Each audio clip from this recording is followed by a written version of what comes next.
Halo sobat bonsai dimanapun berada. Pada video kali ini saya akan menangani sebuah bahan bonsai loa yang lama terbengkalai. Nah, teman-teman bisa lihat sendiri kondisinya sudah sangat tidak subur.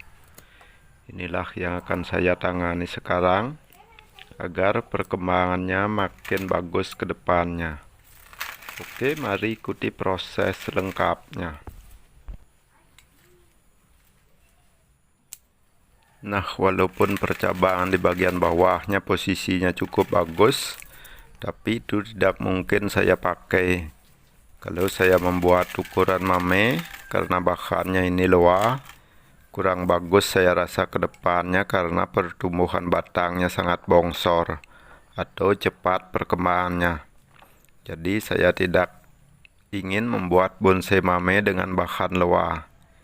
Kalau saya menangani bonsai loa, biasanya saya bikin paling minimal ukuran small. Kalau di bawah itu saya rasa sangat susah, karena titik tumbuhnya termasuk jarang, tidak serapat sancang. Walaupun kita bisa bikin agak kecil, tapi untuk perkembangan ke depannya kurang bagus, karena pertumbuhannya sangat cepat. Jadi ke depannya perkembangan batangnya akan segera oper. Nah, untuk keadaan bahan seperti ini saya belum menentukan konsep gerak dasarnya, teman-teman. Saya akan posisikan diri saya sebagai, anggap saja kita sebagai petani yang menemukan tanaman liar di kebun. Kita pangkas saja dulu. Nanti biarkan perkembangan pohonnya seperti apa, kita ikuti saja perkembangannya. Saya di sini tidak akan membuat konsep dari awal, agar kedepannya bahan bonsai loa ini kesannya seperti bahan dongkelan. Karena saya lihat kebanyakan bahan dongkelan itu karakternya sangat alami atau natural. Oke, sekarang saya akan melakukan penambahan media untuk menyuburkan bahan bonsai loa ini.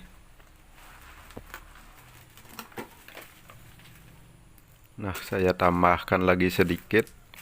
Kenapa tadi saya bilang saya memposisikan diri sebagai petani yang menemukan tanaman liar di kebun?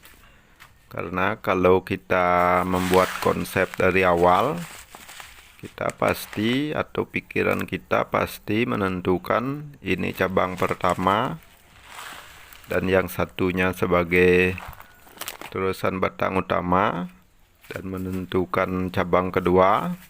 Ujung-ujungnya biasanya bentuk dari tanaman kita atau bahkan yang kita program, ujung-ujungnya arahnya ke gaya atau style informal. Nah, itulah yang kebanyakan saya lihat sekarang.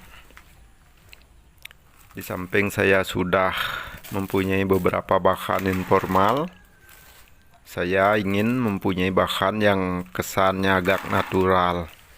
Jadi saya posisikan diri saya sebagai petani, dan tanaman loa ini saya posisikan sebagai tanaman liar yang saya temukan di kebun.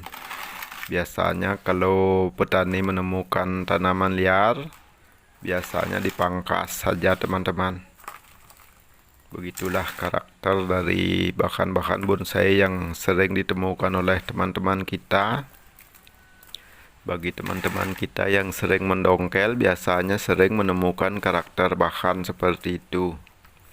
Nah, karena saya sering melihat karakter dari bahan dongkelan itu, bentuknya atau geraknya sangat natural, jadi saya mencoba untuk membuat gerakan yang agak natural.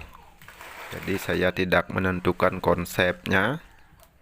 Kalau saya menentukan konsepnya, biasanya kita sudah mempunyai obsesi tentang suatu pohon, makanya kadang-kadang hasilnya kurang natural. Oke, demikian yang dapat saya sampaikan sedikit. untuk sharing tentang merubah sedikit mindset kita untuk membuat bonsai. Semoga saja pemikiran saya ini ada manfaatnya buat kita belajar untuk membuat bonsai yang lebih natural, agar kedepannya bahkan bonsai kita tidak terlalu kompak dengan style-style teman-teman kita yang lain. Mudah-mudahan kedepannya style-style bonsai kita atau perbonsaian di negeri kita lebih beraneka ragam. Oke, mari kita lanjutkan proses selengkapnya. Nah, sekarang saya akan lanjutkan untuk pemrograman akarnya. Sekarang saya akan menyeleksi akar-akar yang menyilang agar kesan perakarannya ke depannya lebih natural. Kalau kita biarkan akarnya menyilang seperti ini, itu kesannya akarnya sudah lama terpelihara di dalam pot. Kalau kita lihat di alamnya, jarang sekali kita temukan akar-akar yang menyilang. Makanya kesannya sangat natural.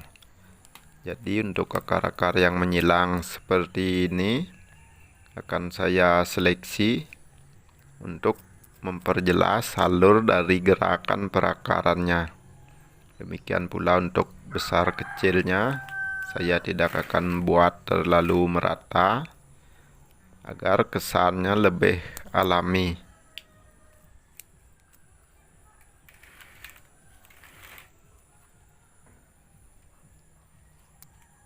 Nah, demikian pula untuk akar-akar yang melingkar atau yang pertumbuhannya melingkar seperti ini harus kita pangkas.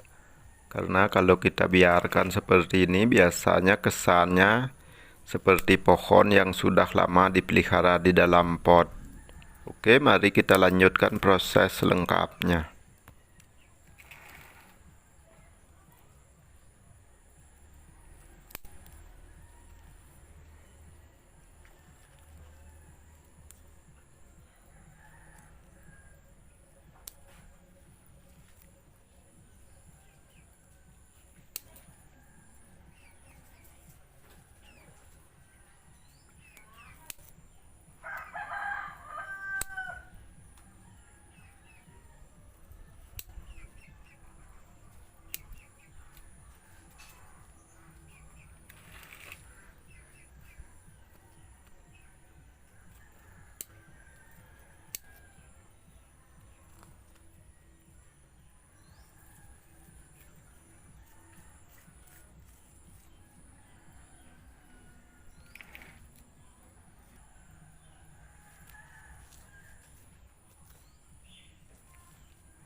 Oke, beginilah hasilnya setelah saya lakukan penyeleksian akar. Untuk alur pergerakan perakarannya sudah cukup bebas, tidak tumpang tindih seperti tadi. Mungkin kesannya lebih natural dibandingkan yang tadi.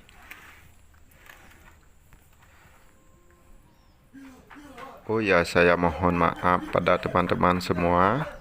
Untuk video saya kebanyakan berisik, ataupun kalau ada tidak berisik itu biasanya diisi suara, tidak suara langsung saat pengambilan video.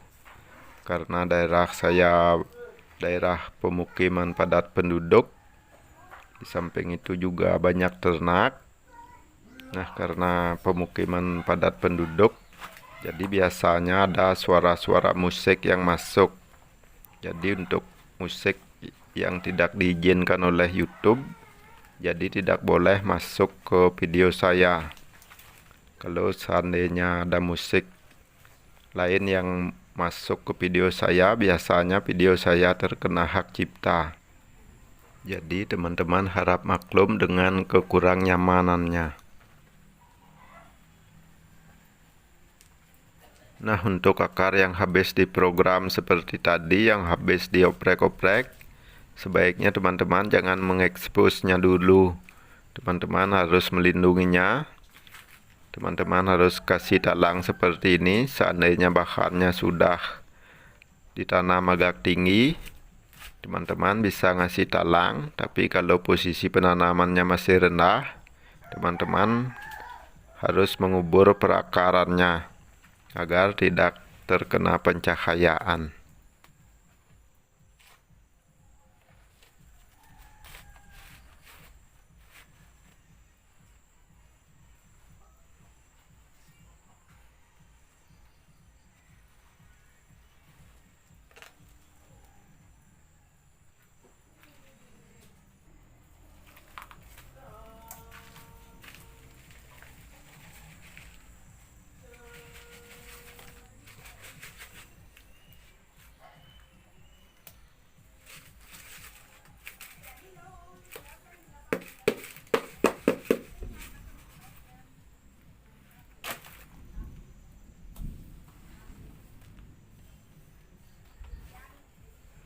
Oke, demikian dulu proses penanganan dari bahan bonsai loa ini.